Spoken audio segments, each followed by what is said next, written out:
আসো আসো আসো আসো, দেখে যাও দেখে যাও। দেখো, আমি রোজ কিছু না কিছু রান্না করি, মাছ মাংস ডাল ভাত যখন যেরকম হয় রান্না করি। আজকে আমি একটা নতুন জিনিস রান্না করব। সেই নতুন রান্নাটার নাম হলো কিচ্ছু না। এই কিচ্ছু নাটার জন্য আমি উনানে কড়াইটা বসিয়ে দিয়েছি। এবার আমি কড়াইয়ের মধ্যে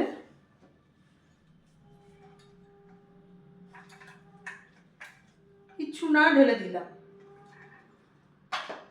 এবার এই কিছু না রান্নার জন্য আমি কিছু না পিস পিস করে কুচি কুচি কুচি কুচি পিস করে নিলাম। এবার এই কিছু নাটা কড়ার মধ্যে ঢেলে দিলাম। হলো। এবার একটা খুন্তি দিয়ে এই কিছু নাটা নাড়াচাড়া করে নিলাম। এবার এই কিছু নার মধ্যে আমি 1 চামচ কিচ্ছু না, হাফ চামচ কিচ্ছু না, 2 চামচ কিচ্ছু না দিয়ে দিলাম।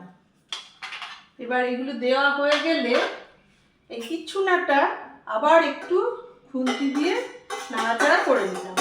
ব্যাস, আমার কিচ্ছু না তৈরি হয়ে গেল। এবার এই কিচ্ছু নাটা আমি প্লেটের মধ্যে ঢেলে দিলাম।